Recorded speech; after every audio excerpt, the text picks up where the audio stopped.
All right, I guess we can start. Jay, do you want to open up your screen? And this webinar is part one of the chapter 10 Means of Egress. And Jay Abiter will be our speaker today. He's from Southern California Building Safety Regional Manager for Interwest Consulting Group. Previously, Jay has a regional director at Charles Abbott Associates and building official for the city of Mission Viejo, California. Prior to that, he was building department director for the city of Newport Beach and the building official for the city of Glendale. He served as the president of the International Code Council and on the city of Newport Beach Building and Fire Board of Appeals. Jay was past president of the California Building Officials Association and the Orange Empire chapter and served on the State of California Hospital Safety Board Safety and was former vice chair of the Seismic Safety Commission.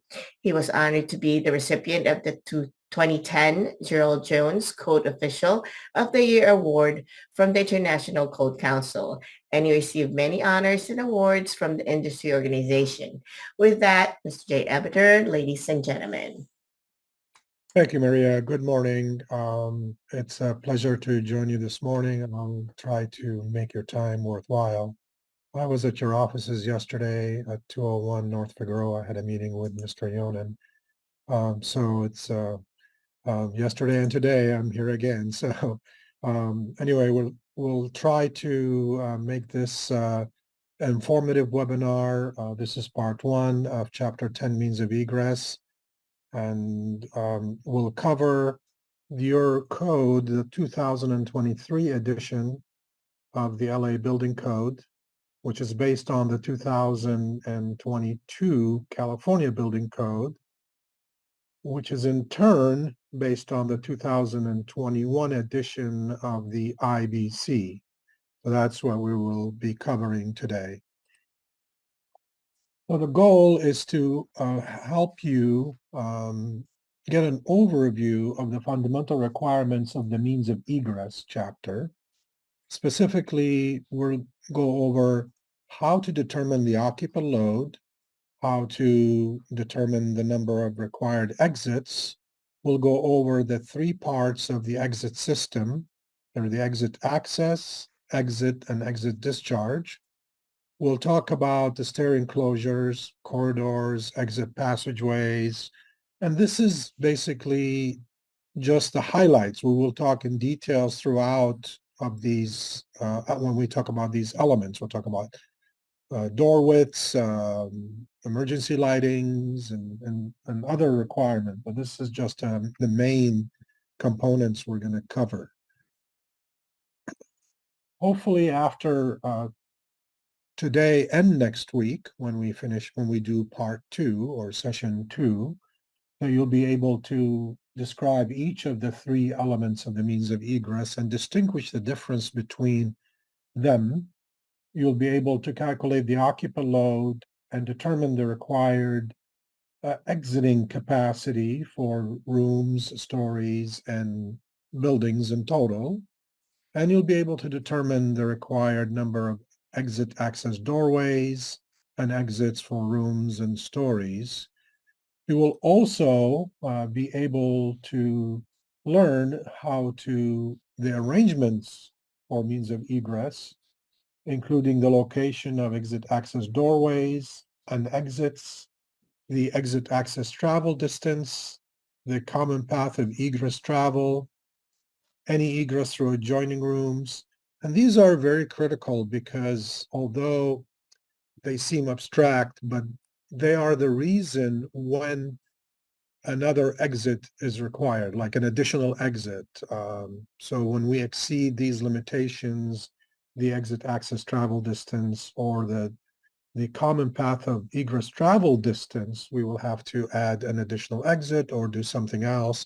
So we'll talk about that and will help you understand when an additional exit must be added. You'll also be able to determine the requirements for means of egress components, such as corridors, stairways, exit passageways, and horizontal exits. You'll also be able to learn the requirements for egress doors, door swings, special doors, door hardware, also exit illumination, lighting, signage, and you will also learn to determine the requirements for the exit discharge portion of the means of egress, including courts and yards and so forth.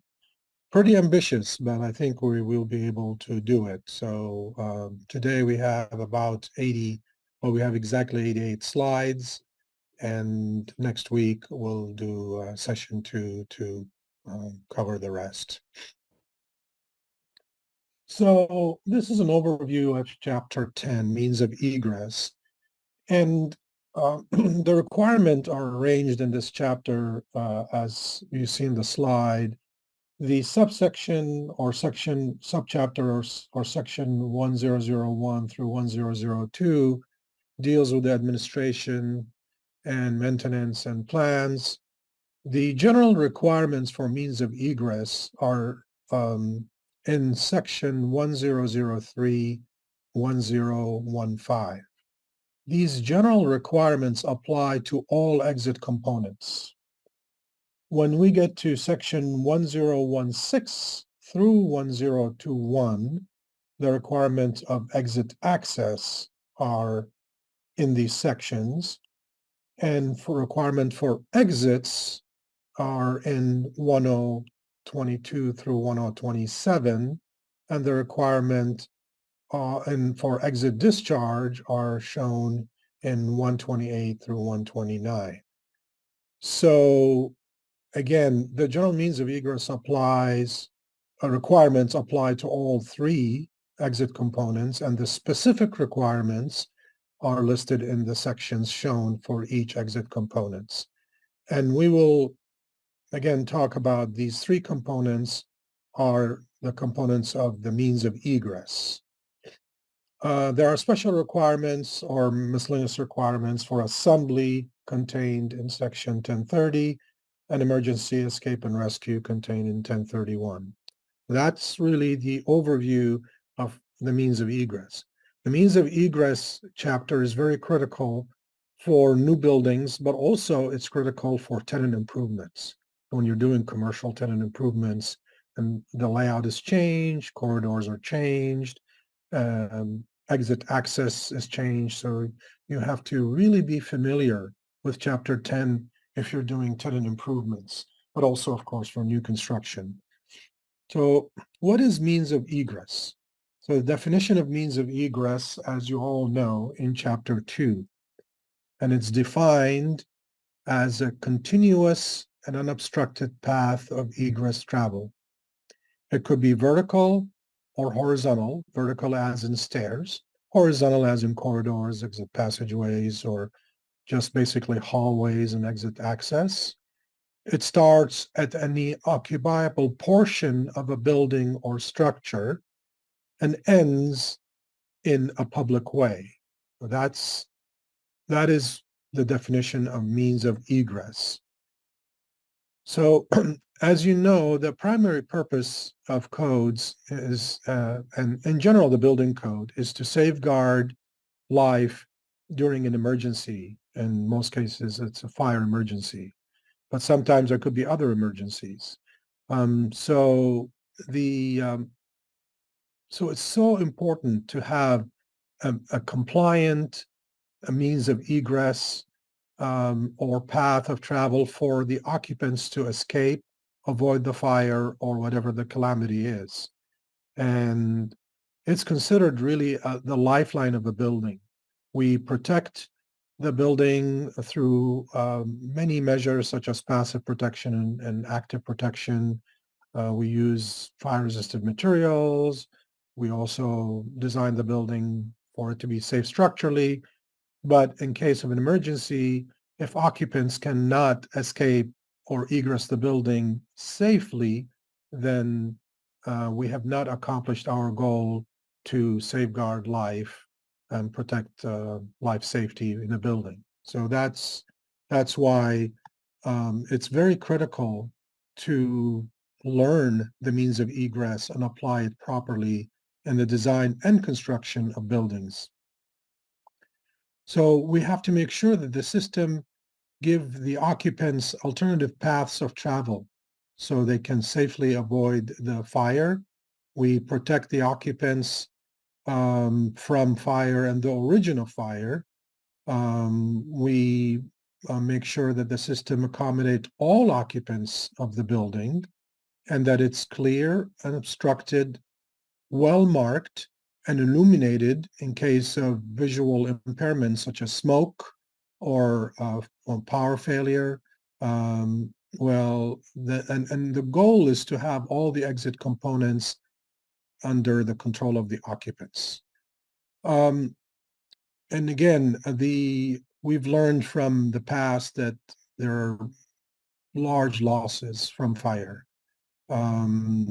And such as the Iroquois Theater in Chicago and the Beverly Hills Supper Club, and multiple fatalities result from fire. So that's why life safety is critical. And again, I don't want to be redundant, but evacuating the building successfully and relocating the occupants is important in the time of an emergency. And part of the components is, again, the fire alarm, notification, early detection, alerting the occupants, and making sure they get out of the building safely. So 3 parts of means of egress, as said a little bit in the objective or the goal, there are 3 distinctive parts. And they're listed in how they start in that order. So the first component that an occupant encounter is called the exit access.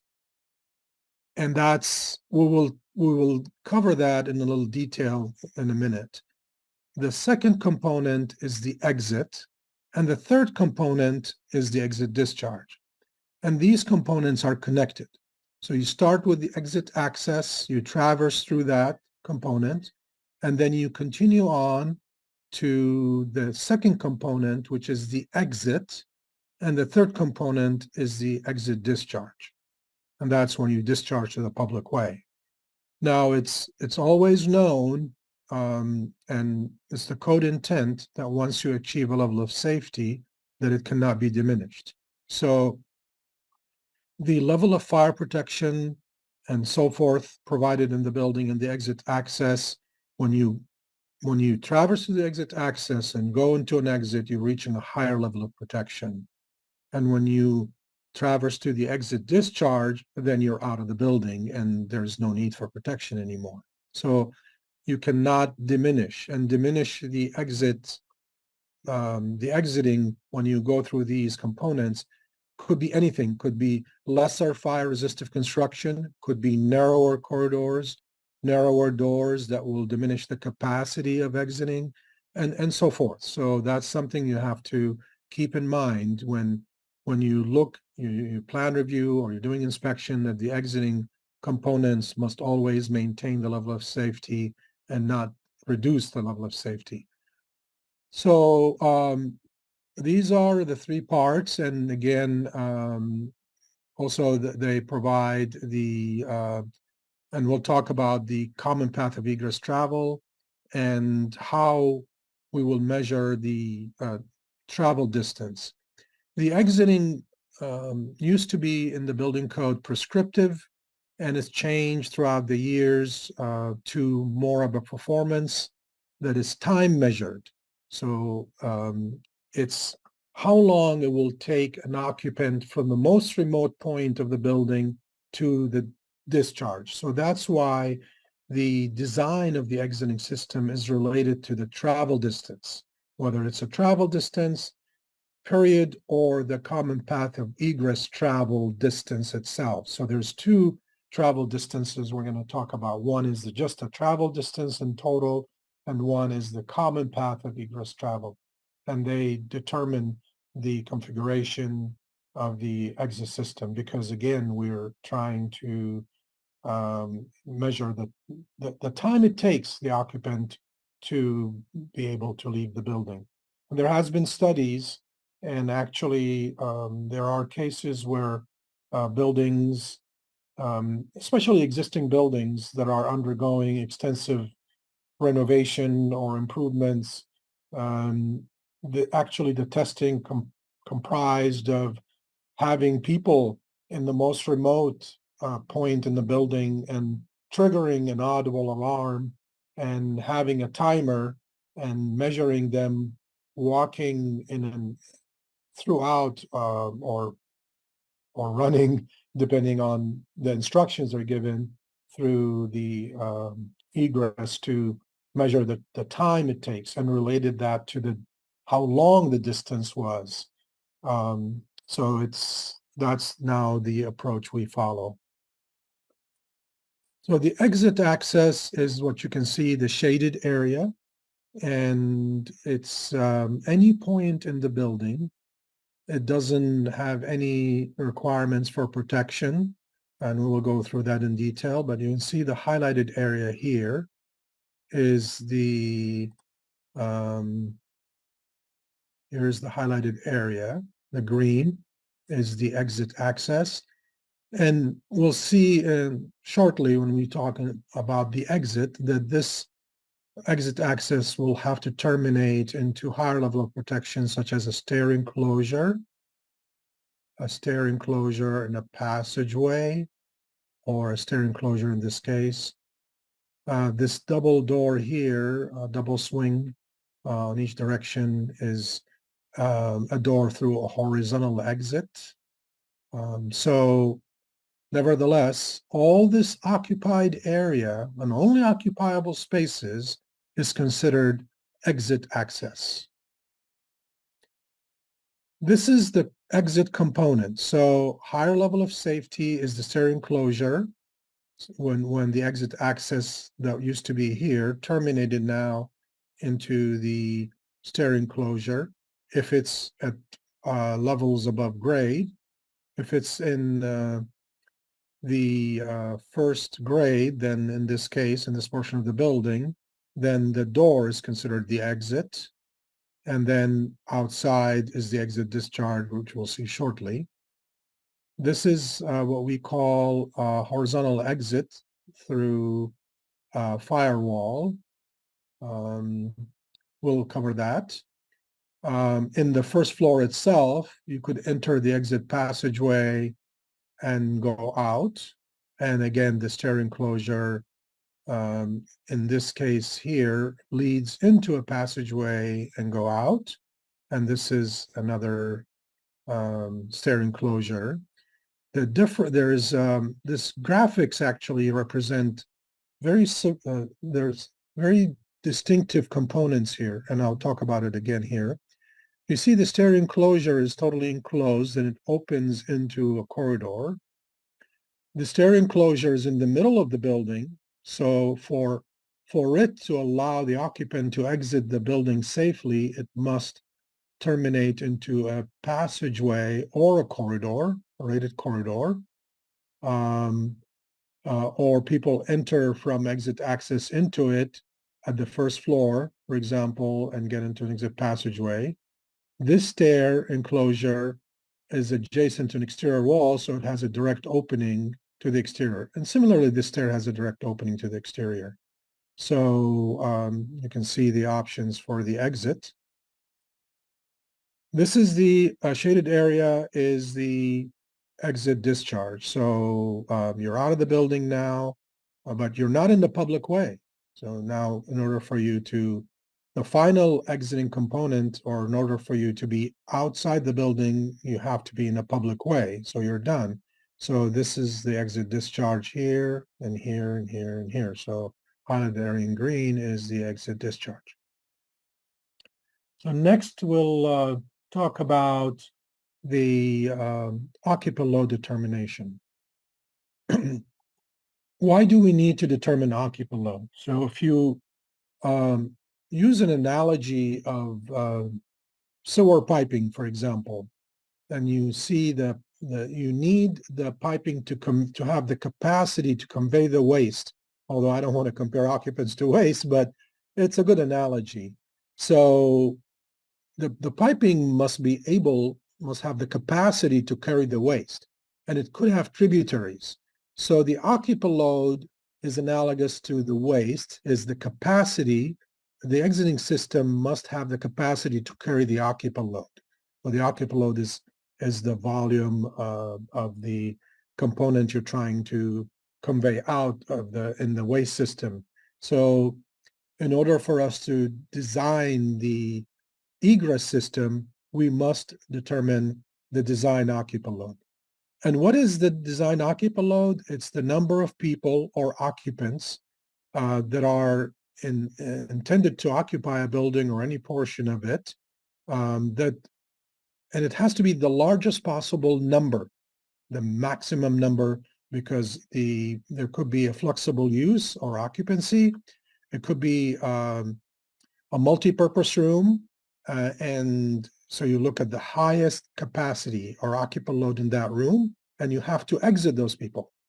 So, and also the occupant load determination or the occupant load requirement will serve to limit the density permitted in the area that you're looking at to make sure that it will not exceed the exiting capacity. For example, if you have a nightclub and your exiting system are designed to carry 500 people, for example, and the occupant load capacity or density of that room is 500, and the signs will be posted saying maximum occupant load is 500, the door widths are designed to accommodate 500. The width of passageways are designed, or corridors, to accommodate 500. If you allow 550, then the exiting system now is compromised. And that's why we have signs posted on these assembly areas to indicate the maximum occupant load.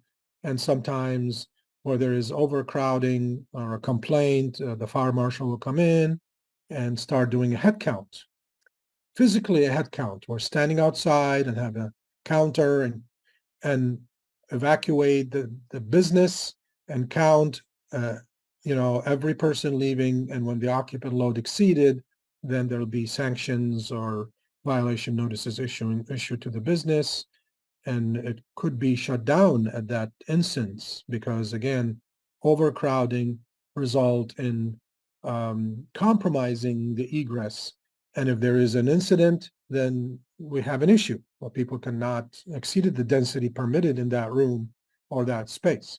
So it's critical to learn how to determine the occupant load, design the egress system based on the occupant load, having the maximum occupant load posted and where required, and make sure that that's done correctly. Now, again, the occupant load purpose is twofold. One is to design the egress system, and second, to make sure that the maximum density is determined.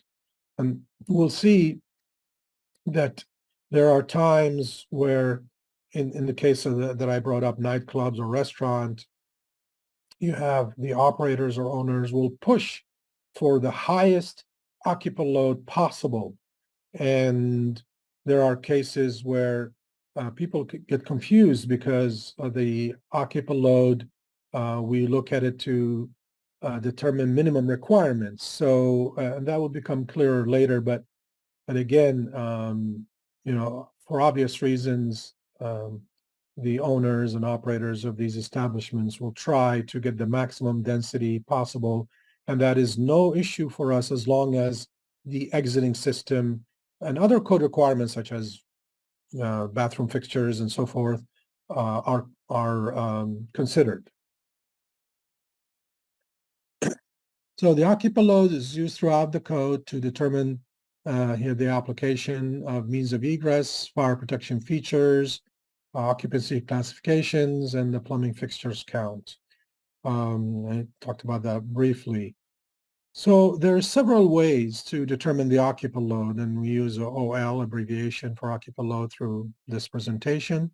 So it's determined based on whether it's fixed seating conditions or non-fixed seatings. And we have a table that provide the density factors. And the density factors is basically an occupant load per square foot. And so we will see if we have fixed seating, we basically do a count. If we don't have fixed seating, we will do density calculations, and we could have a combination, and we'll do the combination of both. So let's go through that and see how it's done. So in areas with fixed seating, the occupant load, the design of the occupant load is based on section 1004.6. And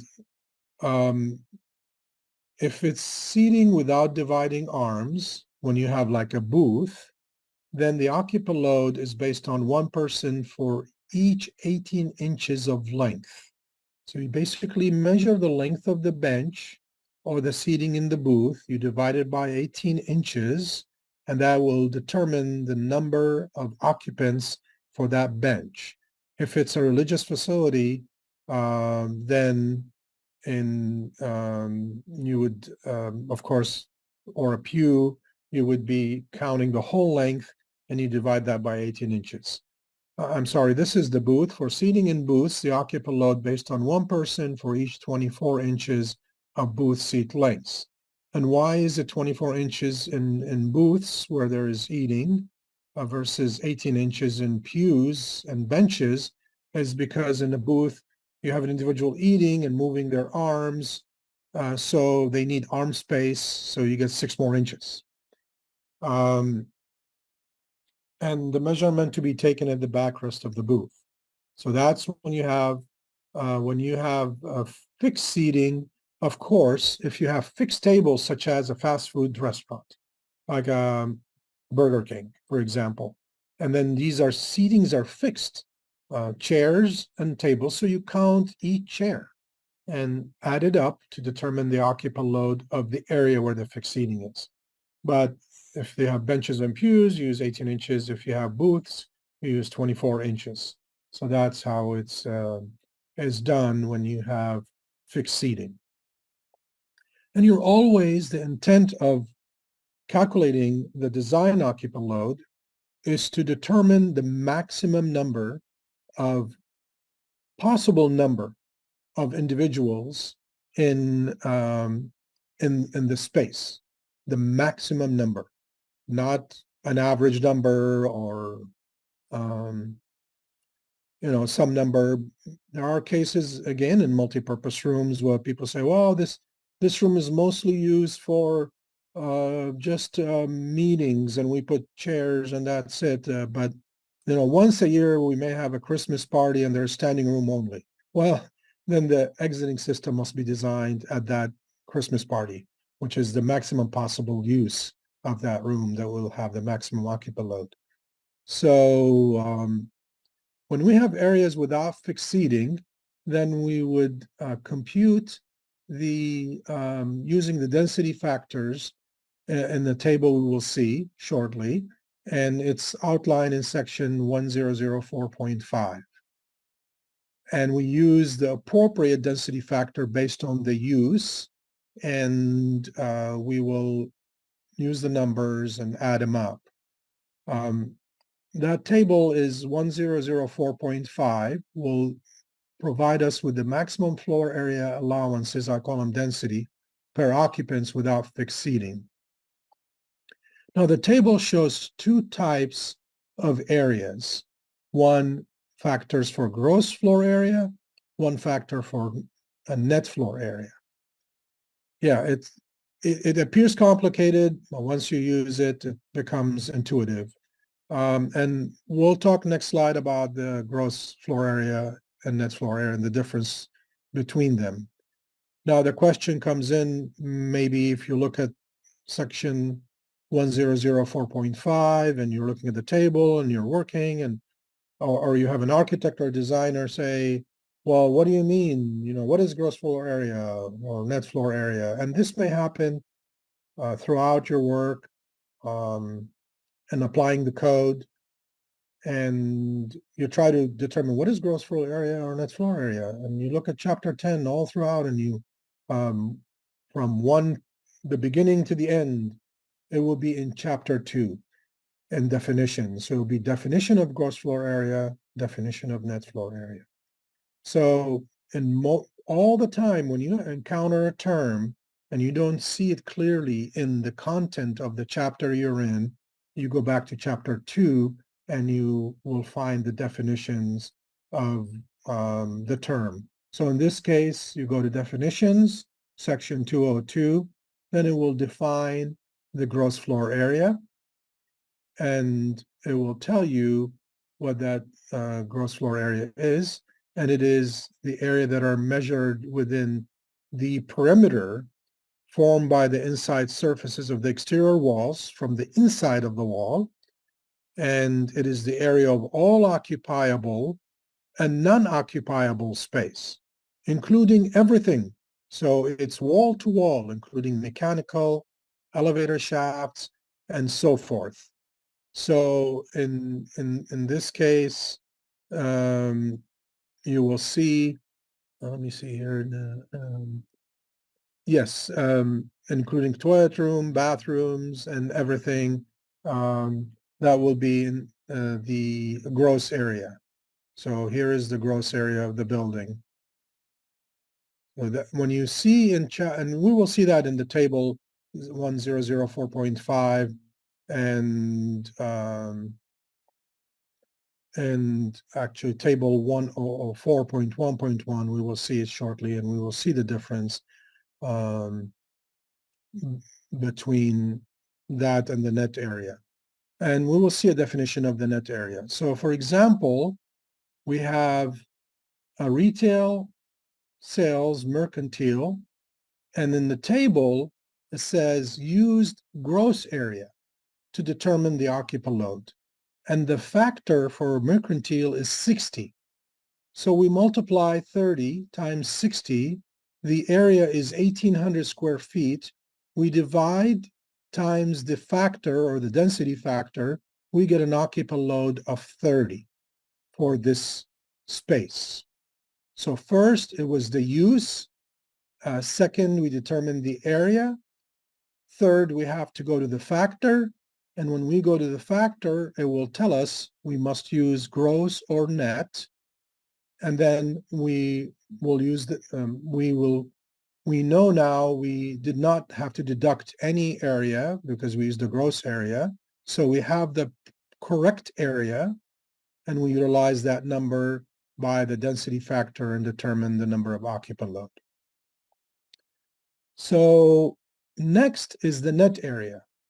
The net floor area is defined in the code is the area intended to be only the rooms used for specific occupancy purposes, and it excludes the circulation, such as corridors, stairways.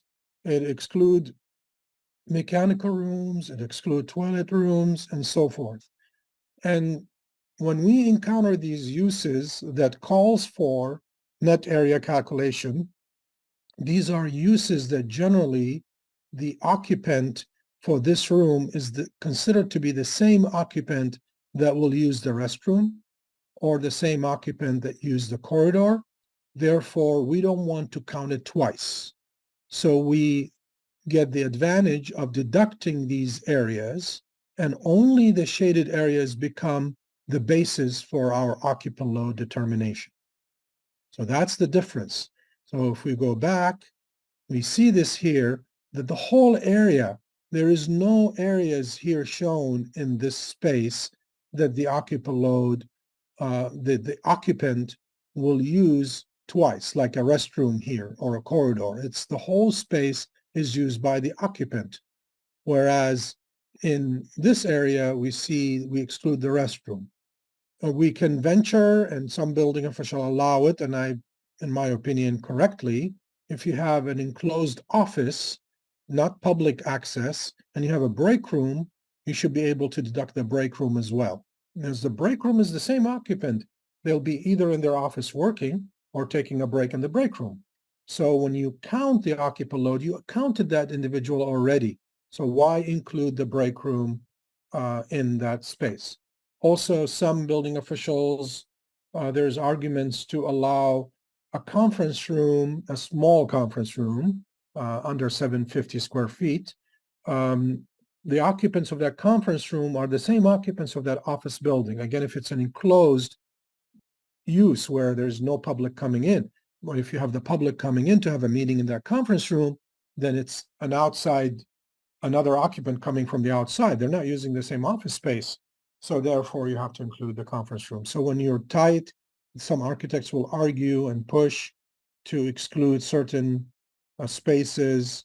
But that's the intent. The intent of the occupant that occupy the space will use these other accessory rooms, then you don't want to include them because you're adding them twice. So that's the intent of the net area. So that's to help you understand the intent when somebody try to challenge or have try to make sure the occupant load is as low as possible, especially when they're very close, in trying to determine their door widths or corridors. And also we'll see the travel distance is exceeded or the common path of egress travel because of their occupant load is exceeded. So they try to reduce it as much as they can. So here's the table. This is the table 1004.5. And you can see there, we have the other slide showing the continuation. It's based on uses. These are not occupancies, so don't be confused between the two. These are uses. And they're listed alphabetically, and you have the use and the occupant load factor. There's footnotes, of course. So for example, in an airport terminal, for the baggage claim, you use gross. Baggage handling, you use gross. The factor is 300. The concourse, use 100. The waiting area, the occupant load is very dense. It's 15, the occupant load factor. In an assembly, if you have gaming floors, the occupant load is 11 gross. Exhibit gallery and museum, the occupant load is 30 net. When you have fixed seating, it refers you to section 1004.6. Without fixed seating, you use the factors listed. For concentrated chairs only not fixed, use 7 net. For standing, you use 5 net. So in this case, the occupant load is 5 occupants. Let's see, it's 5 square foot per occupants. So that's the occupant load factor, or I keep calling it the density factor. For unconcentrated, which is tables and chairs, it's 15. So that's basically how the table is laid out. Again, it's based on uses, and these uses could happen within a group of occupancies or one occupancy. For example, in a business office, you could have like a courtroom. You could have a business area, and you have courtroom, and it's a small space, not an assembly. You would have to use 2 different factors. So continuing on, you see the most permissive is a warehouse, whereas 500 gross as the occupant load factor.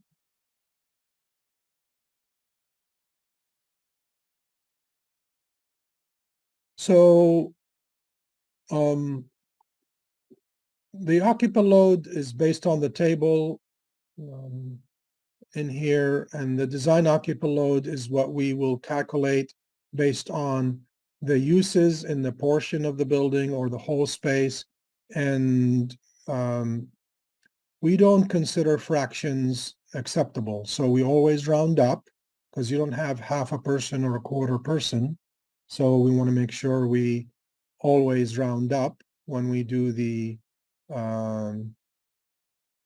calculations. And we will determine the occupant load for each use and add it up.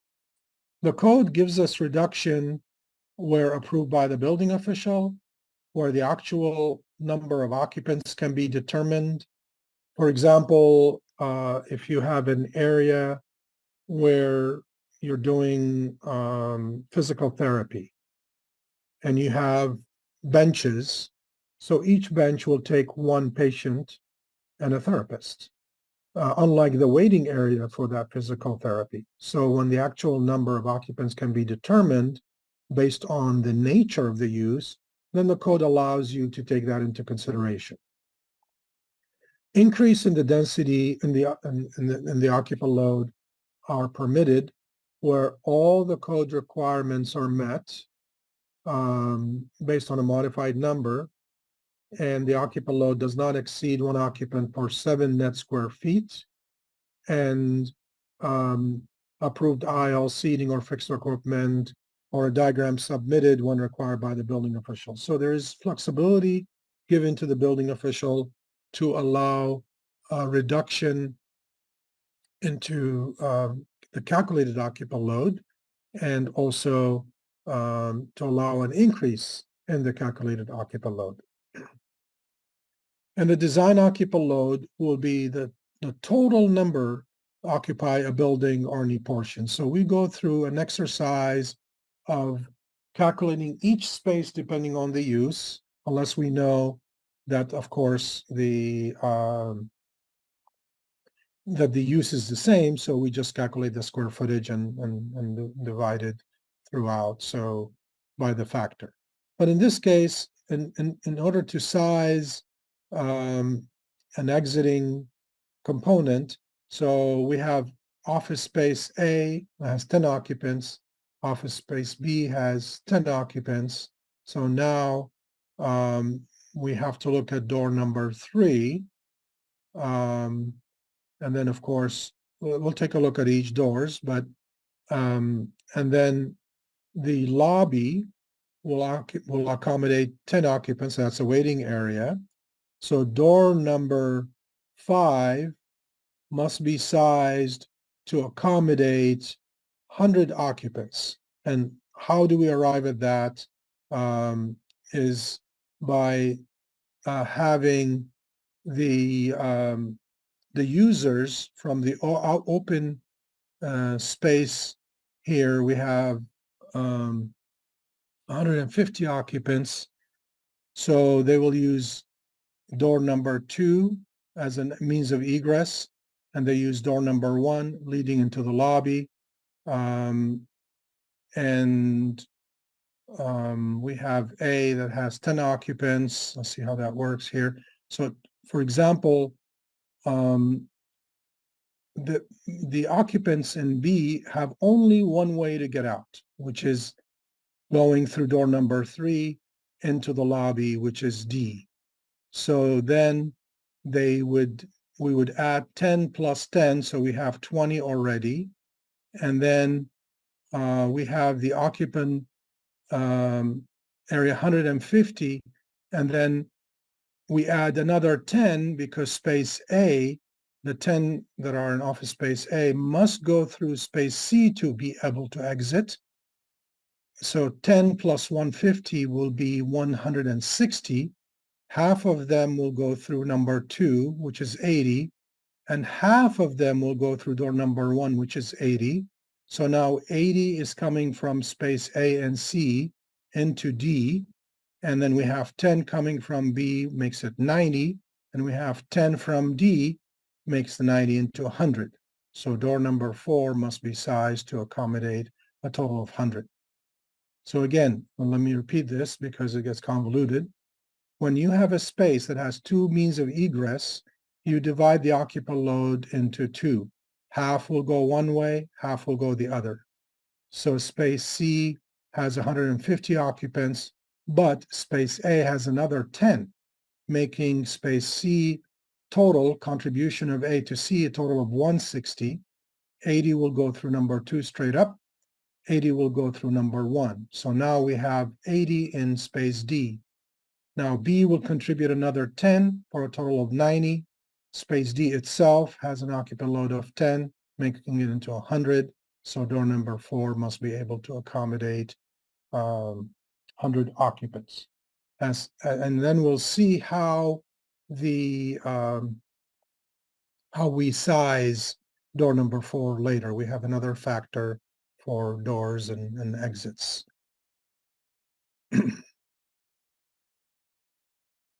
So the occupant load, and we have the mezzanine. The occupant load, usually of the mezzanine, is added to the room or space where the occupant load is to be calculated, and we're trying to design the occupant load system.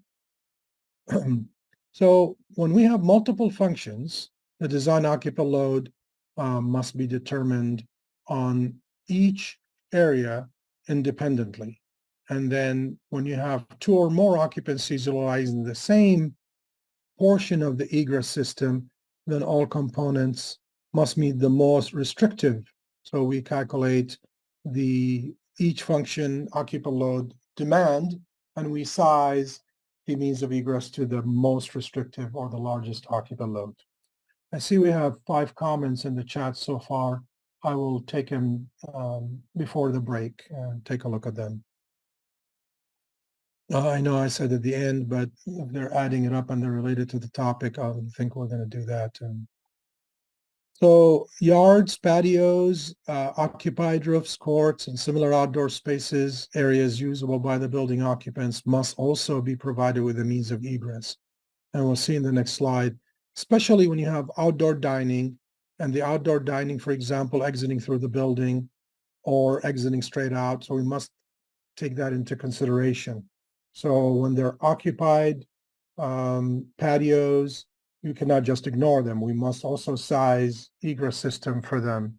And that's, again, we always calculate the occupant load based on the anticipated use, not when the architect tell you, oh, this is just there, but then it lends itself, it's right there next to, you see it, it's a restaurant and it's showing up, to be utilized for outdoor dining. Then you say, well, no, this is flexible area and it could be used for outdoor dining. So I'm going to make sure you add that. Otherwise, after you approve the plans and building is final, chairs will mysteriously appear and this become an outdoor dining area. So our outdoor area is used by persons in addition to the building occupants, and the egress from the outdoor passes through the building, then you must add the occupant load to the total design occupant load. So here's an example of an outdoor patio or court that exit through the building. So then you have to determine the occupant load, and it comes here and exits through the building.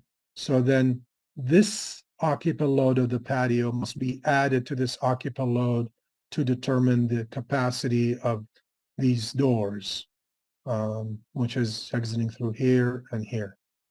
So that's an example of how, as long as these areas are accessible and usable by building occupants, they must be exited, must provide them with a means of egress. You must exit those people, and the occupant load must be added. We have an example, occupant load for 2,700 square feet, accounting suite. And that's let's see, I think we have the plans. The plans may come in later, or I must have removed them to try to make this class fit. But anyway, let's stick with this for now. We have 2,700 square feet accounting suite on a 3rd floor. What is the occupant load? So we take the factor from the table, which is 150, and then we divide the occupant load 2,700 times 150, and then we get an occupant load of 18. And in this case, based on the calculations, this was the area utilized for, this is a business use or a business occupancy or an office use. For auditorium, which is more intense, and the plan shows 3 types of densities in here, fixed seating, and depending on the density, so you add the stage, the platform, wheelchair allocation, all that, and you add them, and it gets to, it added up to 353. And again, no fractions, you always round up. Well, let me keep going here. I think we may see the plans. Unfortunately, I should have put the plans earlier, but it's okay. So occupant load for audio-visual storage room. So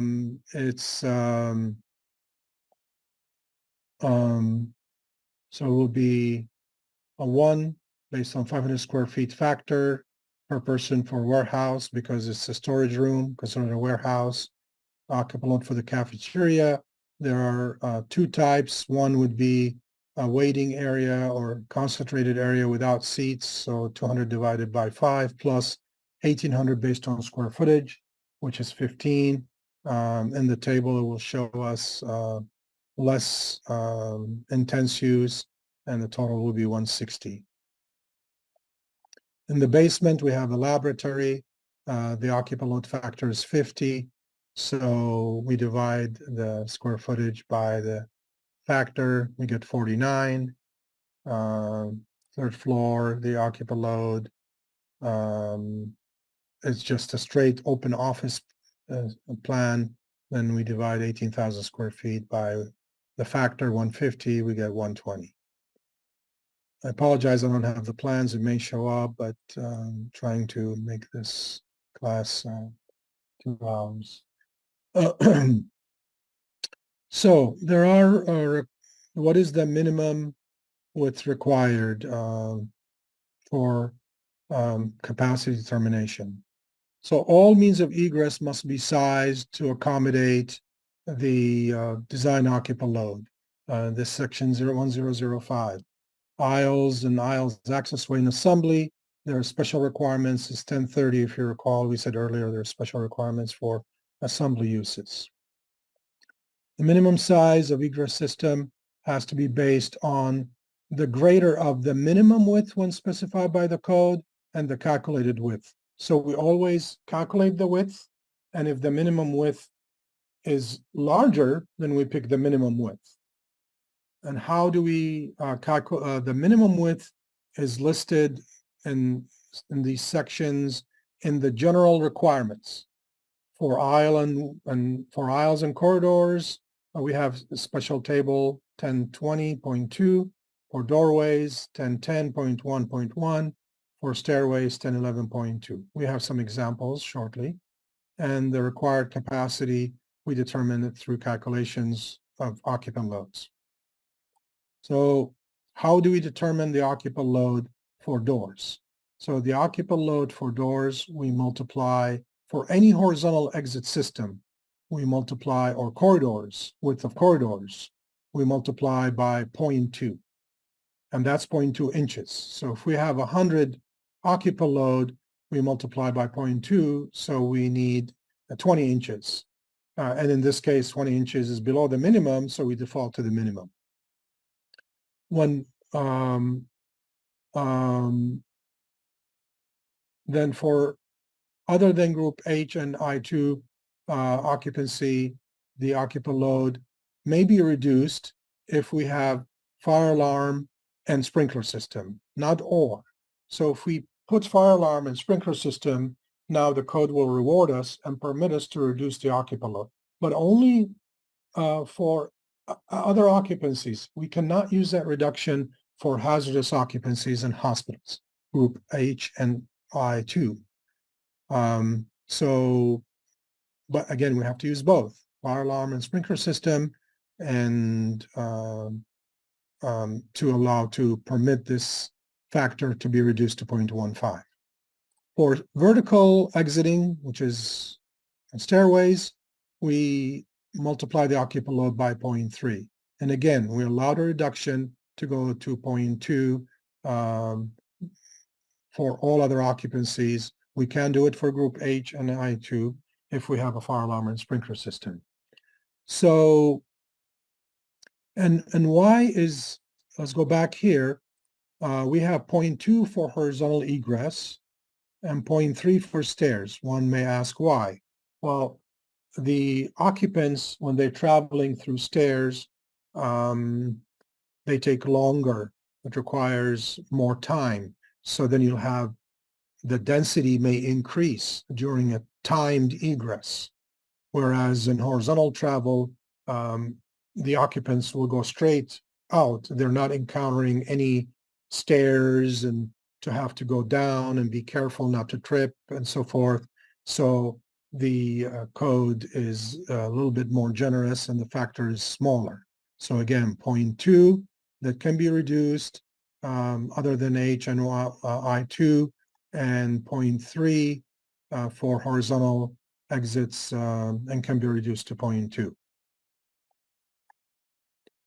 So there, and for stairway, we base it on the occupant load that is served by that stairway.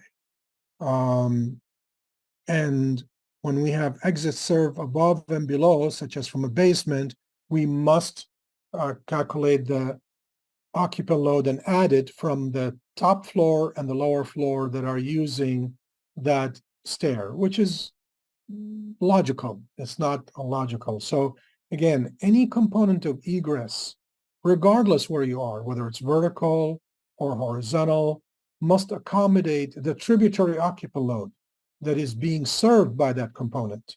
So we'll see in this example here, if you look at this, we have a basement that has an occupant load of 150 and it goes into the stair. So the stair must accommodate only 150. And whereas the top floor is 200, stair A needs to accommodate only 200. Stair B, we will see in here, we will calculate the example. So this is an exercise. So let's stay with it until we see the exercise. So occupant load 200, serving stair A serves 200, stair B serves 150, stair C serves 240, plus, of course, all from the above, and stair D has a basement. And remember, the occupant load factor is 0.3 for stairways, 0.2 for doorways. So let's go through the exercise. So here I have 200 by times 0.3, the stairway must be a minimum of 60 inches, which exceeds the minimum required stairway width, so it's 60 inches.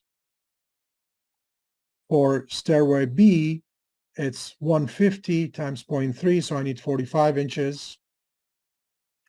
And for stairway, but we cannot, of course, allow diminishing in the egress because the occupant load from the top floor is coming down, so we go with 60. For stairway C, we need 72, so we'll stay with 72. For stairway D, we need 45 minimum, so we are at 45.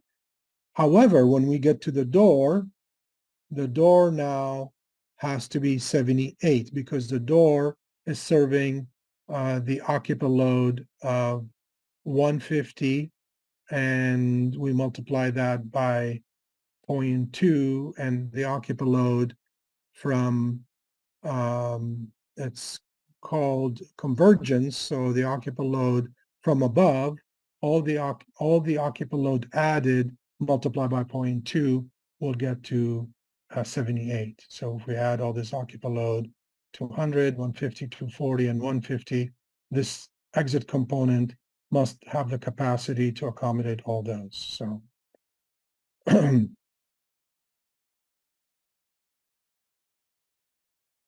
minimum width required from any story shall not be reduced, and we did that along the path of egress travel until arrival to the public way. So here's an example, sprinkler building, but no EV and AC system, group B occupancy, a corridor serving 400 occupants and connect two interior exit stairways. So this is the corridor. So it's 44-inch minimum based on table 1020.3. We have 400 occupants multiplied by 0.2 in this here. So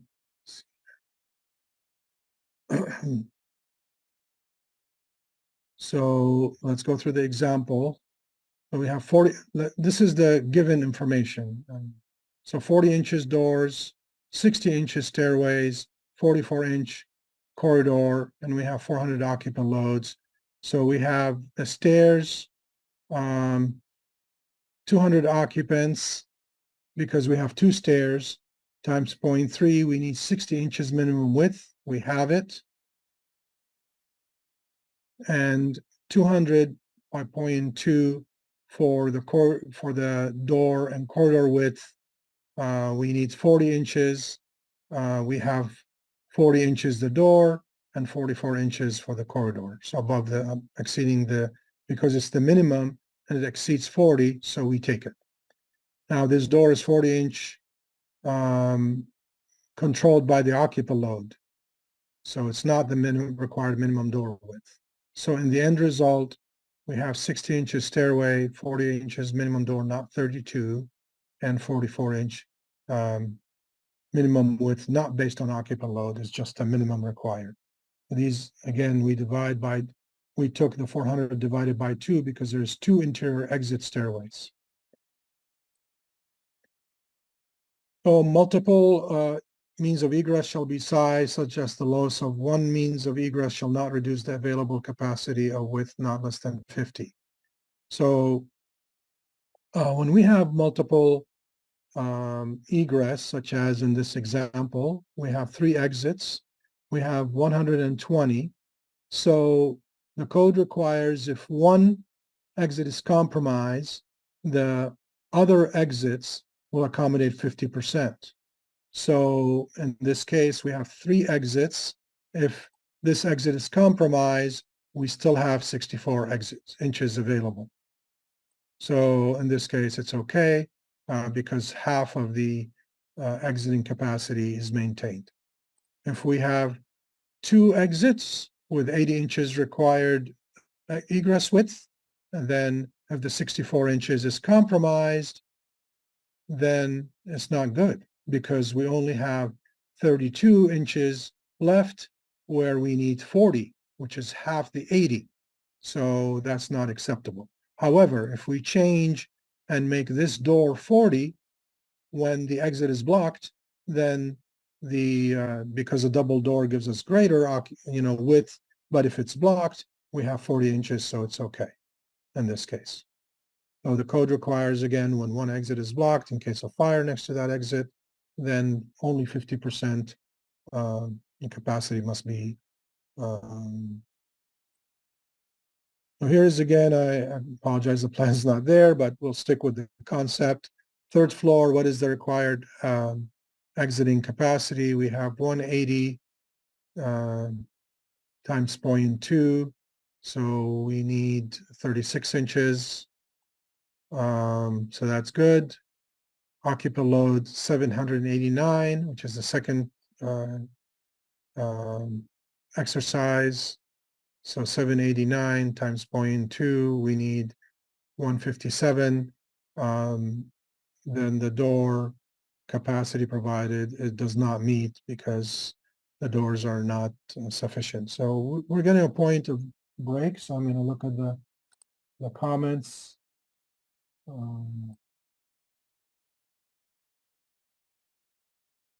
Okay, so the first comment, thank you. Help me understand passageway exit should lead to exit discharge system, but your exit lead to a passageway.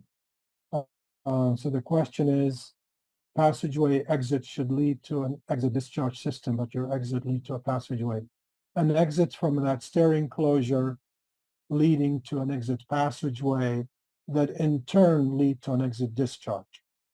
So the exit passageway was still a component of the exiting system.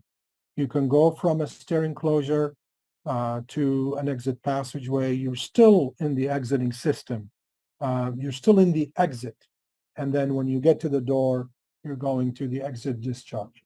So yes, I mean, even if you look at the exit access, there is hallways, you're in the space, you go out from the door, the space door, and then into a corridor, into a stair, maybe unenclosed stair, and you're still in the exit access until you get into the exit.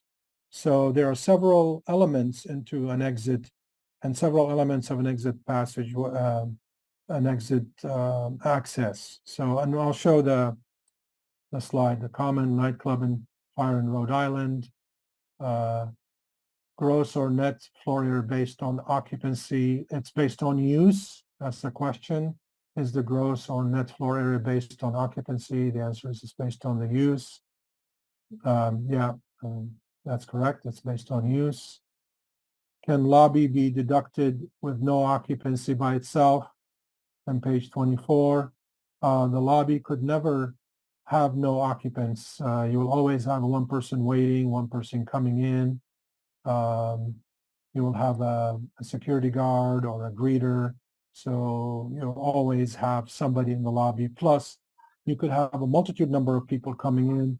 Let's say in the building, there is a person who is a dignitary or something happened. You could have reporters, you could have police, you could have people visiting the building, and they could be congregating in the lobby so all those could be coming in. So let me go back quickly to the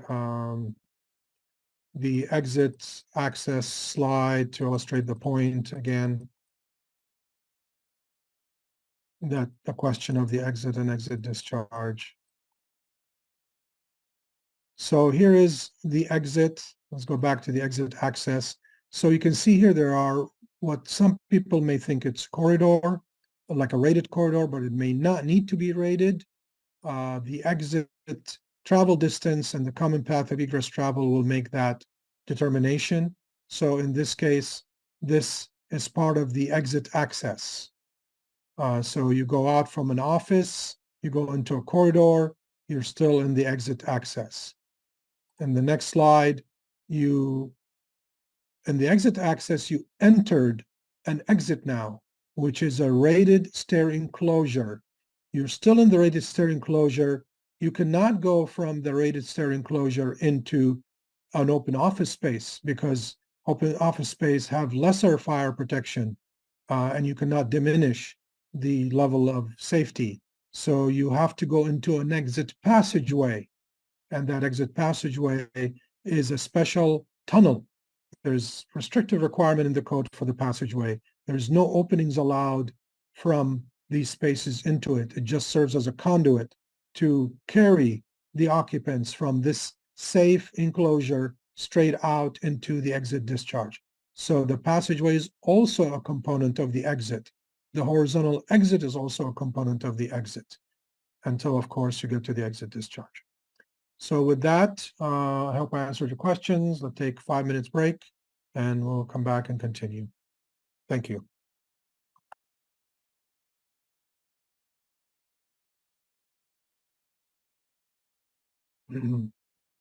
All right, so we have a question on slide 38. Does the stairway, let me see. Does the stairway from the lower floor need to accommodate the occupant load from the upper floor? No. The stairways, this used to be in the older UBC, where you add the occupant loads and your stair gets bigger and bigger, and your stair enclosure as you go down.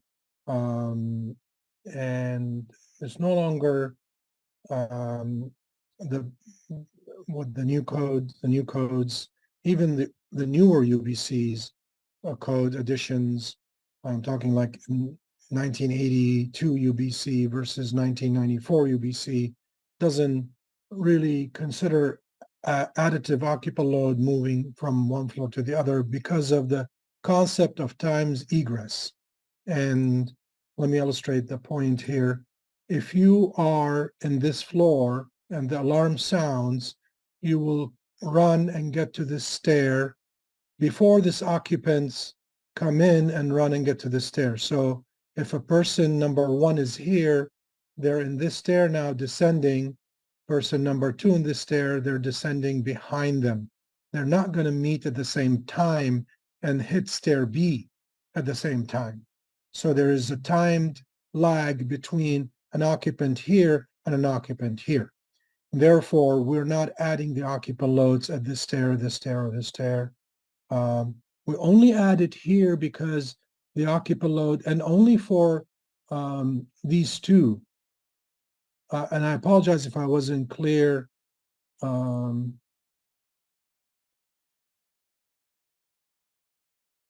At this point here, because when the alarms sound, the occupant load coming down at this level here and the basement, they're the same time. There's no lag between the two. So when they get to this point, we could have 390 occupants hitting this door at the same time. That's why we need 78, which is 390 times 0.2. However, at this point, this occupant load got to this point, the occupant load here, or the individual here, is already descending. So there is timed egress concept here. When that concept came in, a lot of building officials were concerned, but like I said, it's proven by tests, and it got into the code and took out the convergence concept of increasing the size of egress as you go down in vertical egress. So I hope I answered that question. All right, so let's continue on. I'm going to move a little faster to cover. However, I think we covered the main components already here. So, all right, so the number of exits and exit access doorways. This is what is the criteria to determine the number of ways to leave room or space? It's covered in section 1006, and it's based on empirical judgments of the associated risks. So the code, let's see, what's this? Okay, so the code will have, there's 2 exits or exit access way required from a space when the occupant load exceeds certain limits, or the common path of travel exceeds the limitation in the table. And we'll take a look at the table. And these requirements depends on occupancies and also sprinkler system. So the code says you need 2 exits when you exceed the occupant load threshold showed in the table, and we'll see that in a minute, or when the common path of egress travel exceed the limitation sets in the table. So these are 2 triggers that will require 2 exits. Otherwise, you can get away with 1 exit. So if the occupant load is small, does not exceed the threshold, and the common path of egress travel is short, then you can get away with 1 exit. We will see these travel distances and are based on, or the common path of egress travel based on occupancy classification. And if you install a sprinkler system, you get to have longer distance. Obviously, a sprinkler system, will increase travel distance because when the sprinkler system is triggered, then it will provide level of safety. And so they want you to believe, because the code has to provide advantages to install sprinkler system. It's sort of it's a technical benefit requirement, but it's also political, because there is a need to convince people to install sprinkler system. And undoubtedly, there's benefits for having sprinkler system, but I just want to point out, that you have to reward. The code gives you reward. Sprinkler system do slow the spread of fire and so forth. So I am a believer in sprinkler system. I don't want to go there, but again, you will always see rewards for installing sprinkler system throughout the code. And in this case, you'll have in the table 2 distances, one with sprinkler system, one without sprinkler system. So, so let's keep going. What is the common path of egress travel? We'll go to chapter 2 again, section 202, and it will give us a definition. And let's read the definition, and I'll illustrate it graphically. Some individuals have difficulty understanding the common path of egress travel. And please you pay attention to this, because it's very critical. If you do not understand the common path of egress travel, it is very difficult for you to apply the requirements. what does the common path of egress travel means. So the definition says that portion of the exit access travel distance measured from the most remote point within a story to a point where the occupants have two choices of exit, separate and distinctive. So I measure it from the most remote point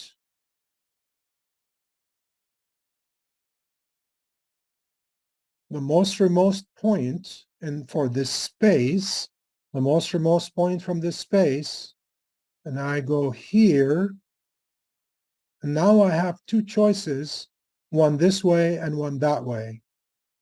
So is this meets the common path of egress travel? It doesn't, because I have to keep going until I have two choices.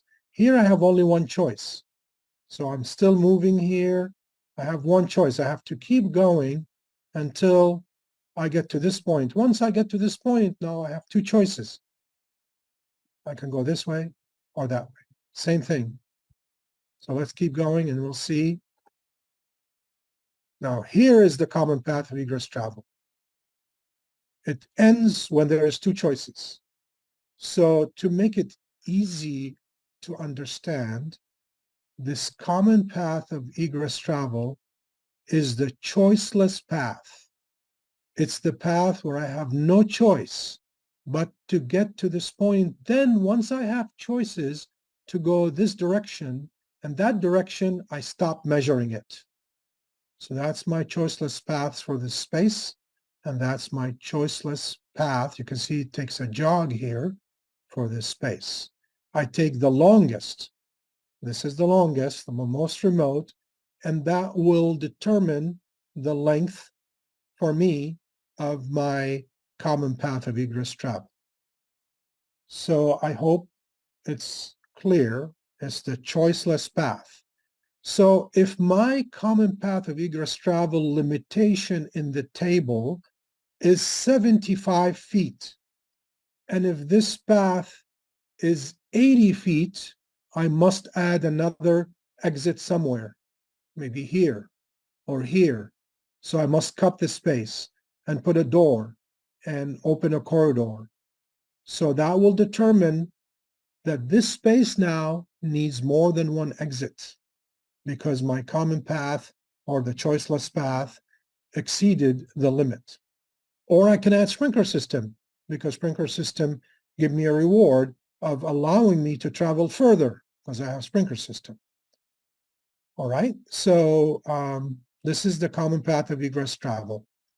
It's not, although we measure the travel, but it's not the overall travel distance. The overall travel distance include the common path of egress travel all the way to the exit discharge.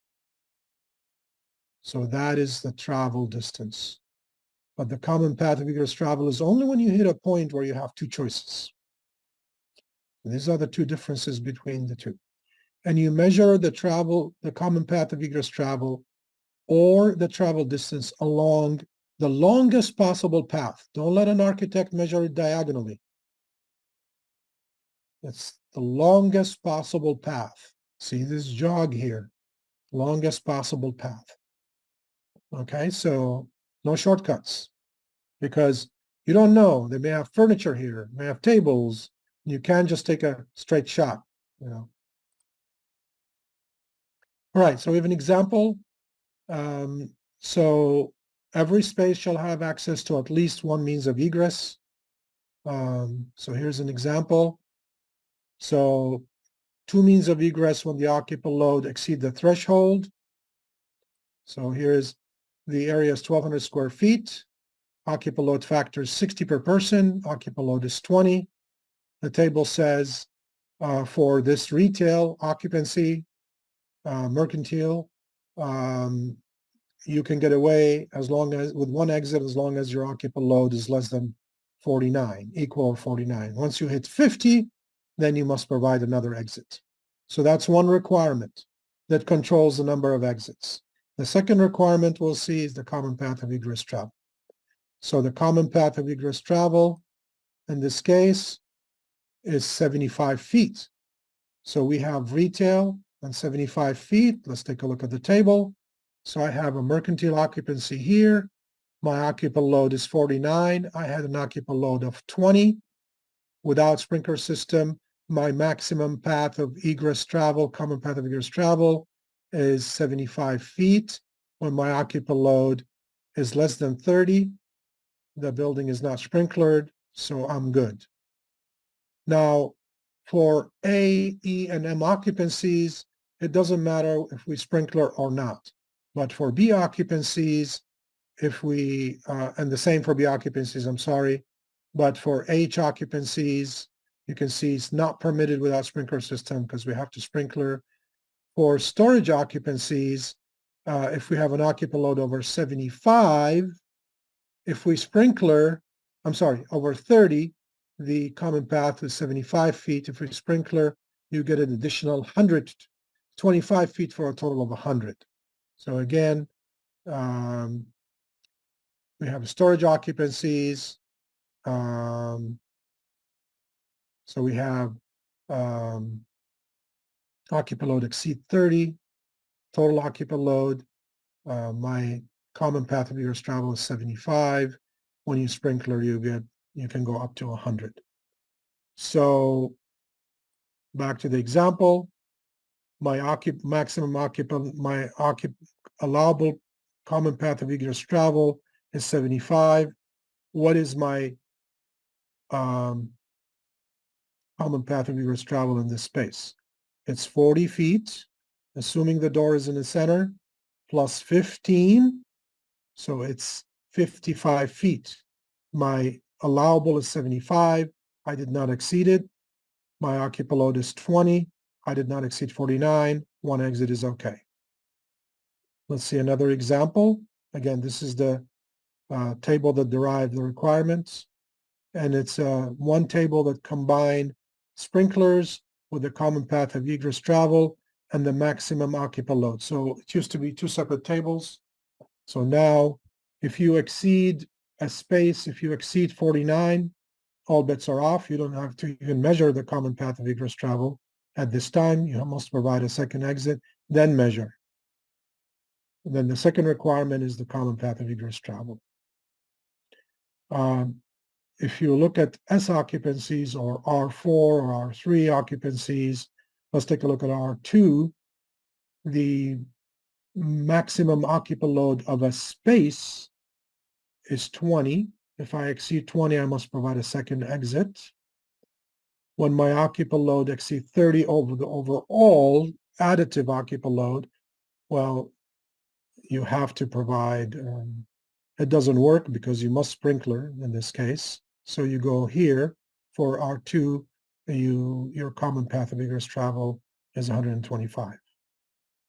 So when it says not permitted, that means sprinkler required regardless. For hazardous occupancies, for residential occupancies, for high occupancies, you have to sprinkler anyway. Therefore, you have not permitted or NP.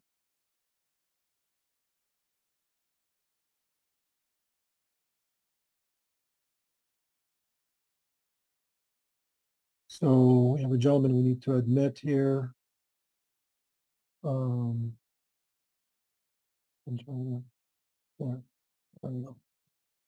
All right, we have another example here. Maximum number of exits for another example of the requirements where the exiting is driven by the occupant load. So 3 exits or exit access doorways must be provided where the occupant load is 501 to 1,000. So this is for large facilities. When you have a large occupant load, you must have 2 exits in the space itself, or more than 2 exits, 3 exits, and so forth. So you need, again, to have more exits. Exits from stories and occupied roofs. So with the exception, the path of egress travel to an exit shall not pass through more than one adjacent story. So this is for roofs, because you have a roof here, so you can go through an occupied story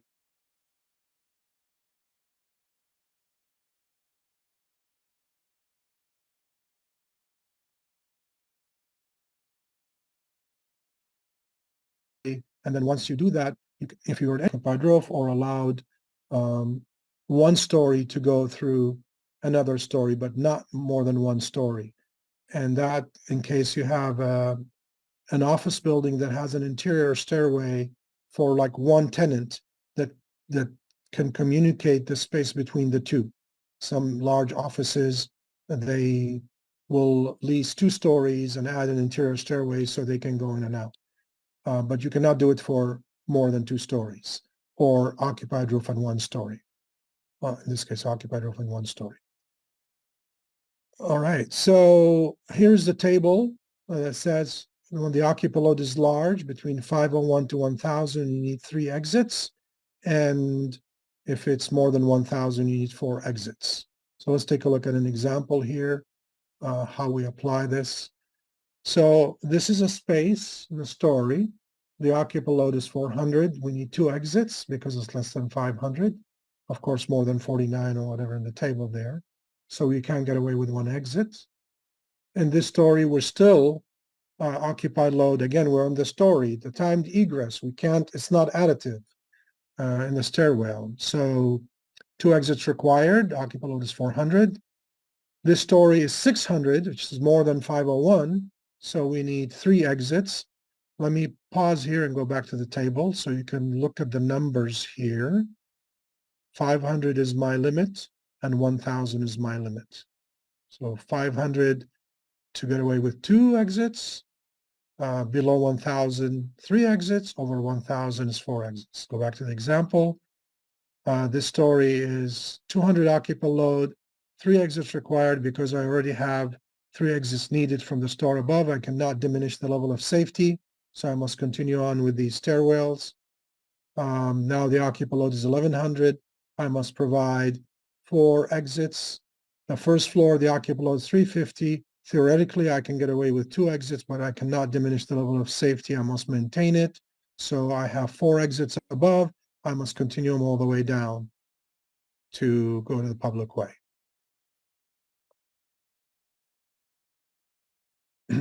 Single exits. So a single exit or access to a single exit is permitted when we comply with this table.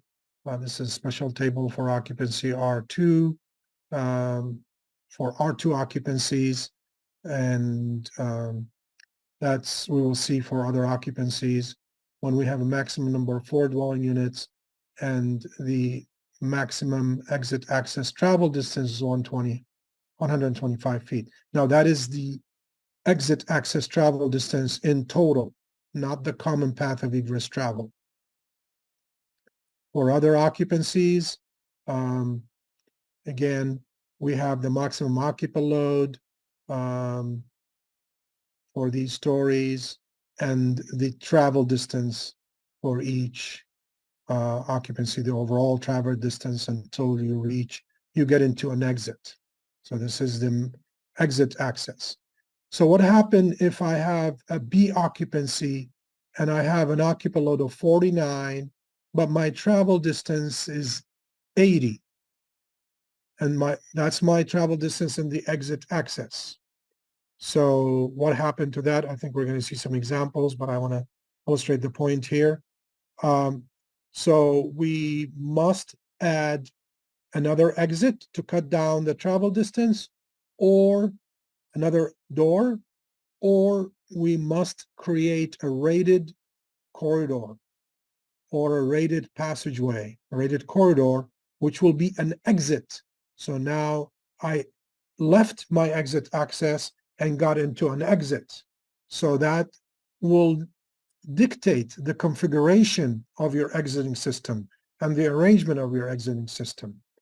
So you can see how critical the access travel distance, the exit access travel distance, and the common path of egress travel.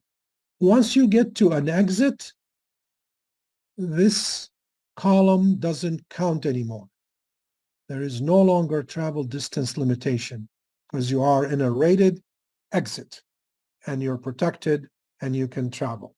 So the exit access travel distance is only limitation for the exit access where there is no fire resistive construction or level of safety and protection is afforded. So here's module 5. This is, I believe, the last module. So how do we arrange for exiting? So once we determine we need 2 exits or 3 exits, we must follow the code requirements. And one of them is the separation in section 1007, the intervening room requirements in section 1016.2, the exit access travel distance limitation that I just talked about, and we'll see it, section 1017, and the dead end corridor conditions, section 1020.5, very critical and tenant improvements review. So when you have 2 exits or exit access doorways, so notice 2 exits or exit access doorways, this apply both to exit and exit access, there must be separated of half the maximum diagonal. So this is the diagonal, you must separate them by half. And the diagonal is measured of the area served. So these 2 exits serve this area, so you measure half the diagonal. And this is to allow for proper separation if one exit is blocked. All measurement is taken in a straight line in this case. So here is the area served. This is a maximum diagonal, not this diagonal or this or somewhere. So it has to be the maximum diagonal. Half of it, you must separate the exits in case this exit is blocked. This one can afford level of safety. If this is, again, maximum diagonal, here's the diagonal of there, even though it's crossing outside, but the measurement is the diagonal here. So you cannot have this exit right here, adjacent. There is an incident here, and you cannot exit. They're both are blocked. So here is the maximum diagonal. And here's the separation required. So if you have multi-story, both building and areas served to need to be regulated. So here is room A and room B. So you have 2 rooms. This is a horizontal exit. In this case, allow you to exit from one room to the other, rated wall. So here is the separation. So both rooms and spaces must be regulated. And then so you have to look at the space itself and the total overall building. Here's an example when you have a service corridor, rated corridor in a high-rise building. For example, you measure the exit separation along the corridor. So this is your diagonal, and you measure, again, this is not the travel distance. Travel distance is only in the exit access. This rated corridor is an exit. This shaded area is an exit access. You are already, once you leave the exit access, you already are in the corridor. This is the diagonal. You measure the separation, which is half the diagonal, along the corridor to get to these. So because it's a rated corridor.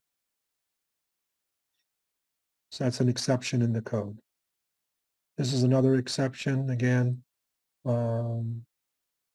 So this is the separation in this case is smaller, but it's rated corridor. So you're allowed, the exit separation is allowed to be measured in this case. There's exception 2, if the building is sprinklered, then your separation can be reduced. Again, this is another reward for sprinkling building from 1/2 to 1/3.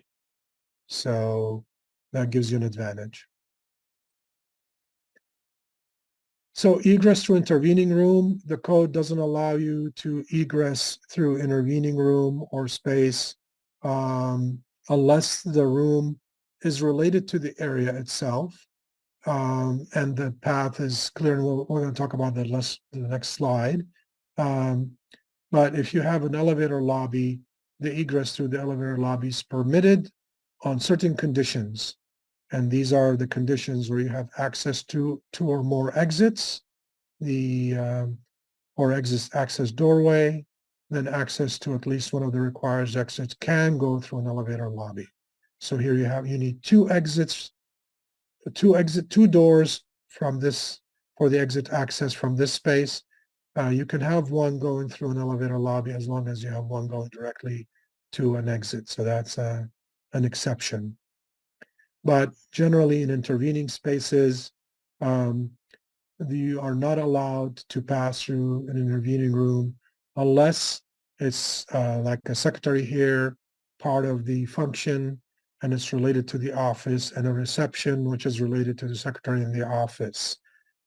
And now, in hazardous occupancies, there's limitation that the room cannot be hazardous occupancy, and you cannot, again, the rooms cannot be locked. So you cannot pass through storage. You cannot, because you could have furniture, you could have other things, or a different room. Let's say office secretary of this room is used for, let's say, doctor's exam or laboratory testing. This is doctor's office secretary, and so you cannot go through that because it doesn't become under your control, the same occupant control. And in certain cases, the common path of egress travel become a limiting factor if these rooms are long and you exceed because you only have one path here. So we have to, if we want to measure the common path of egress travel here, I'm going to measure it with the red marker. So I'm going to start at this corner, go this way, measure. I'm going to go here and measure, and I'm going to go here, here, and down here. So if my common path of egress travel is exceeded, I have to knock another door here or here, wherever I exceeded, to provide a path. So fortunately, this is the plan. It showed up later, so I should move it earlier. But anyway, so as an example, third floor office area. This is the office area. This is an office area. There is intervening rooms. So let's take a look. So here's an office. I can go out, or I can go through the secretary's office through another or this office can go through the secretary office and through another office and go out. So that's acceptable. However, in group H occupancies, there's another requirement or exception here for the intervening room for the group H occupancy, that it has to be the same hazard or less. If it's more hazardous, you cannot exit from this space to this space, which is consistent with what we're talking about in the office space, going through a secretary through a reception. If it's an office space going through a secretary, and all of a sudden it's a kitchen, for example, of a cafeteria, then you cannot do it because you're going through a more hazardous use. So again, that's for group H occupancies. Travel shall not pass through a room that can be locked. So you cannot do that. So you cannot go through sleeping rooms because you can lock them, or toilet rooms, you can lock them. Here's the kitchen example. You cannot pass through kitchens. It's more hazardous than this, whatever this use is. Kitchen is always more hazardous than this use, unless this use is used for, say, like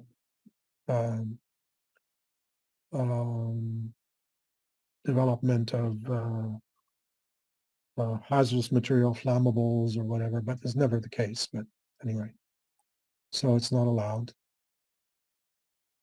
Only allowed if the kitchen is part of the dwelling unit itself or the sleeping area. But if this is a commercial kitchen, it's not allowed. Storage area are not allowed. You cannot go through stock room. And we see that many times where you have a large stock room and they stick an office space somewhere here for the inventory control, and then you got to jump through boxes and hoops to get out. So pay attention to that when you have retail, tenant improvements, and malls and shopping areas. And there's always a hidden office space somewhere, or a restroom. In a restroom, you could be here and trying to exit from the restroom, you have to go all the way out. So you can't do that. It's only allowed if in marital occupancy, if you're not able to be locked from the egress side, there's physical demarcation, serves maximum of 50% because you have one here and one here, and the stock is the same hazard classification as in the sales area. Exit access travel distance. So we're going to talk about the travel distance. It's measured from the most remote point of each area or space along a natural and obstructed path of vertical and horizontal egress travel, and the distance is to an entrance of an exit. If there are two exits required, the travel limits are based on the nearest exit, the shortest path. So here you can see this is basically a classroom. So you measure the travel distance of this place going this way and then to the nearest exit, not to the furthest exit, because you have a choice. You go out here. So what is the choiceless path? In this case, this is the whole travel distance until you get to an exit. And it goes around temporary fixtures. So it's best to go this way and out. You can do it this way, but you always do it this way. You don't have the virtual layout anyway in most cases. So my common path of egress travel in this case is stops here, or as it's shown, and stops here, because now I have a choice this way and a choice to go that way. So that's my common path of egress travel, and that's my travel distance. And the travel distance is measured along the exit access. What happens if this is a rated corridor? Then this rated corridor become an exit. So my travel distance will be the same as my common path of egress travel. Realistically, it will never be that way because you don't need to provide a rated exit unless your common path of egress travel exceeds, for example, 75 feet. How to measure? If you have a stair or a ramp, then you measure along the path. You can't measure like a drop, so you measure along the path. So it continues down the access stair or ramp. If it's stair, you measure along the tangent line and in the center. If it's a ramp, you measure along the ramp and the center walk line. I mean, these things, I want to just stop here and say it. When you look at the common path of egress travel or exit travel distance, you need to be cognizant of the difference between measuring along the tangent line or the vertical. We're talking inches. And sometimes inches, these are empirical numbers based on experience. So you need to be a little bit flexible. But if the difference becomes feet, then you need to be a little bit more careful. So sometimes judgment can be exercised. And, if it's an inch or two or three, you're okay. But because, you have tolerances. So I frankly don't really care for this. You can measure vertically and come down because unless the stair is, like 15 feet long or whatever, then it's a huge difference between the tangent and the vertical. But, in most cases, it's not much. That's my opinion. Measurement to the nearest exit. So you always measure to the nearest exit. So distance A, in this case is, let's see what happened here. So this is the common path of egress travel. In this case, I have from A, and I'm still here. I don't have two choices yet, so I have 40 feet. And then once I get to this point, I got two choices, so I stop measuring, and my distance is 40 plus 30. So here is A is 40, B is 30. So my total common path of egress travel is 70. My travel distance total is 75, which is C. So that's 75 feet. So my total path of travel is 145 feet, whereas my common path of egress travel was 70. And I measure the physical distance here to get out is my travel distance. So I add Now, if I want to measure my travel distances from this point, follow my pointer. That's my travel distance, which includes 70 feet of common path of egress travel. The table for exit access travel distance, remember only for exit access, shows for these occupancies without sprinkler system up to 200 feet, or B 200 feet with sprinklers 300 feet. So it's quite generous. And if I exceed this travel distance,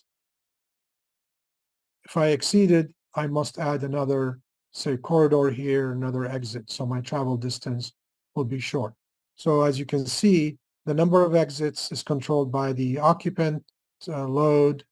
We said 49, and we talked about the 500, the 1,000, and the common path of egress travel and the travel distance. So here's an example. Open balcony. This is an exterior exit balcony. Must be open 50% on the outside. Travel distance allowed by the code is here, but it could be increased because it's open balcony to 100. So here I'm going, again, this is my common path of egress travel. I added to this path, I have my total travel distance to an exit, which is enclosed stairwell, fire protection, fire protected, fire resistive walls, fire rated doors. So once I got into this, it's safe now. So I'm into an exit. Here I'm in an exit access. So I'm measuring my travel distance in an exit access to get to an exit. So maximum travel distance of 400 feet permitted for group F1 and S1 occupancies. These are some exceptions or allowances where a portion of the building is classified as F1, S1, limited in 1 story in height. And the ceiling, floor to ceiling height is limited to 24 feet and the building is sprinkler. These are allowances to allow for large warehouses and so forth. If you have a dead end corridor, how does it happen? Where more than one exit is required, a dead end happens when it ends in 20 feet long. So here is an example. So in this case, I'm here and I'm trying to go straight to an exit, but all of a sudden there's a corridor here and it's dead end. And if this is more than 20 feet, it's a dead end corridor. It's not allowed. So I either put this door here and increase the wall, and of course my common path of egress travel must be met, and eliminate this situation where I could go the wrong way and end up into this dead end, or add another exit this way or this way, straight out. But otherwise, this dead end corridor must not be more than 20 feet. You cannot go back 20 feet. It is a significant distance, will cause a delay in your timed egress, and it's dangerous. So it's a waste of time. So you're going in the wrong way. Yeah, there are some exceptions when the building's sprinklered, certain occupancies. I'm going to skip through that. We're running out of time, but there's some exceptions in the code. So here's some exceptions. When it's very wide, you can get away with it. And there is a ratio allowed here, 2.5 between length and width.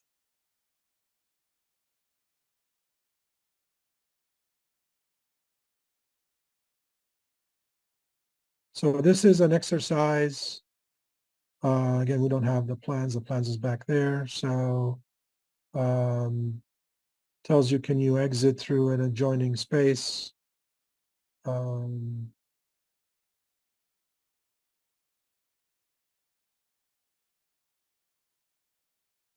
This is a diagonal. The longest diagonal is 77 feet. Separation met because you have 60 feet provided. Personnel office, the longest diagonal is 68. Not acceptable. You need 2 means of egress. I'm going to skip through that. We don't have the plans. And here is a plan maintenance office at column line B6. This is B6. This is the maintenance office here. Is there a non-complying dead end corridor? And the answer is no, only one means of egress from the maintenance office is required. So only when you have two means of egress, then you have a dead end corridor requirement. So in the maintenance office, this is an office, you go out here and you can basically go here and go to the stairwells. So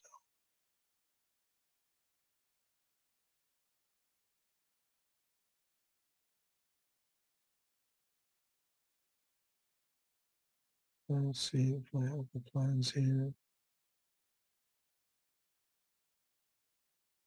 Yeah, have to include the plans. But anyway, you have the point here. So let's take a look at any questions. Let's conclude session one. I apologize, I don't have the plans listed.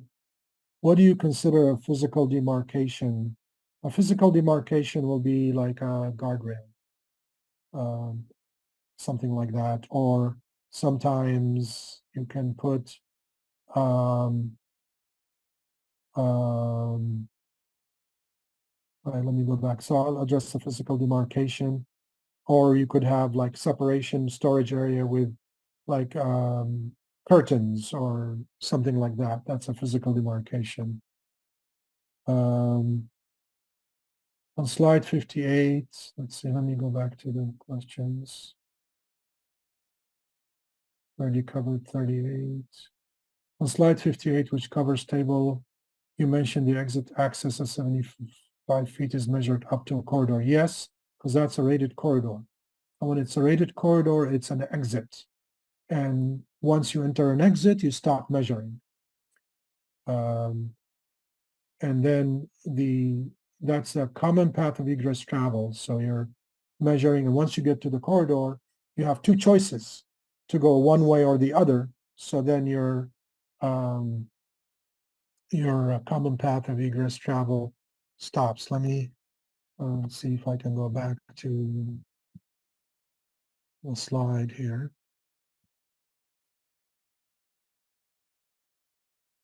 Okay, slide 58.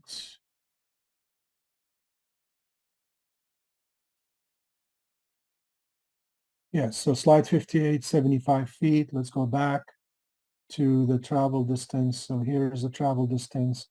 You measure 70 foot, maximum allowable red line here is 75 feet. Because once I get here, I have two choices. So this is the maximum allowable with sprinkler system or without, right here. That's the 75 feet that was referred to in the question.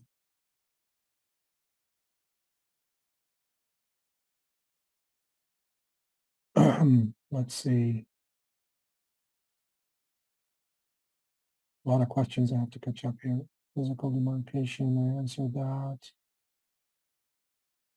What do you consider the answer that? Other than group H occupancies, there are not an order of hazard classification from most to least in the code. That's not within the scope of this class, but generally within the group of occupancies, the highest the number, the less, just like H occupancies, the less hazardous. So F2 is less hazardous than F1. S2 is less hazardous than S1. That's generally.